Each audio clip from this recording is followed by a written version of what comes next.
Well, hey guys, I hope you are having a good time with your group as you are about to get in God's Word. I hope that you have enjoyed just fellowshipping and talking with one another. And just want to do a quick little summary of the sermon that you heard on this Sunday.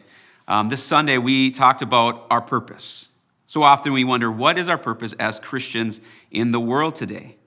And Jesus shows us in Matthew chapter 5, verse 13 through 16. He tells us our purpose is salt and light, that you are salt and light. It's not something that we become, but you are this. And he says you are this because it's flowing from the Beatitudes. This is a continuation off of the Beatitudes. He's talking to disciples of Christ, and he says, you are the salt and light of the earth and the world. This is our purpose. But what does that mean? What does it mean, first, to be the salt of the earth? We learned this Sunday that to be salt means two things. It means two things in Jesus' day, and it means two things in our day. It means to be salt is an additive. It flavors life. We learned that if salt flavors life, then something in the world is missing.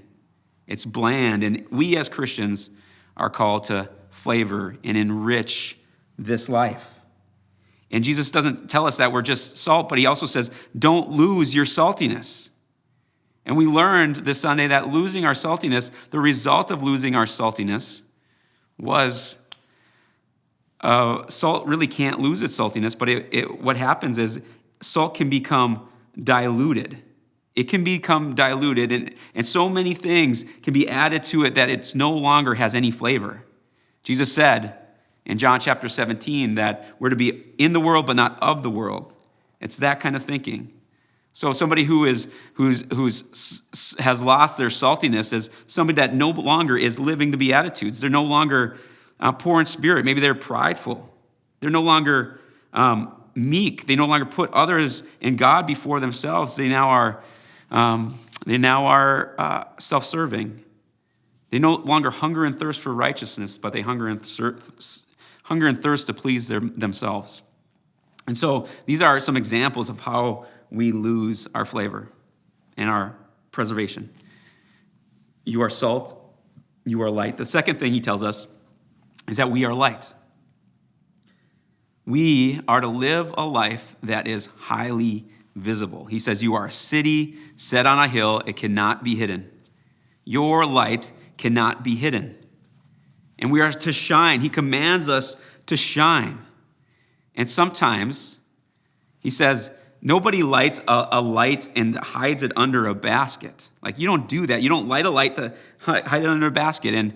And we learn that sometimes in life, we do hide our light, that God lights us, and then sometimes we cover our light. And the things that can cover our light can be distractions, can be busyness, can be fear of speaking up, a number of different things. But he encourages us that we are light and that we should never hide this light. Because if you are lit, if you are saved, your purpose is to shine. But why shine? Because the world is in darkness. If we are the light source, shining from Christ, we are the light in a dark world. And this dark world needs this light. They need you. So we're called to shine. But why do we shine? Kind of ends in verse 16. It says, it talks about that in the same way, let your light shine before others. So this is a command, so here's the purpose, that are in darkness, see your good works. What are your good works? It's the salt. It's the things you're doing to preserve and flavor life. So may you shine so that they see your good works. And then here's our ultimate purpose as salt and light, to give glory to your Father who is in heaven. What does that mean, to give glory to your Father in heaven? It simply means that when others see your good works, your saltiness, your light, that they can see God's character in you. They can look at you and see, man, this person is love. It must mean God is love. This person is kind. That must mean God is kind. This person is full of grace and mercy. That must mean God is full of grace and mercy. And so you being light, they come running to see you, but not you. They're not attracted to you. They're attracted to who's in you, the light that is shining through you. That is what they're attracted to.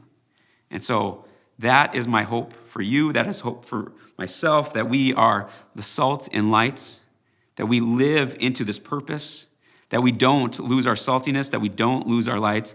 And when we do, we glorify God. And so that's a summary of this week's sermon. I hope that you have fun in the group today. Thank you for watching, and God bless you.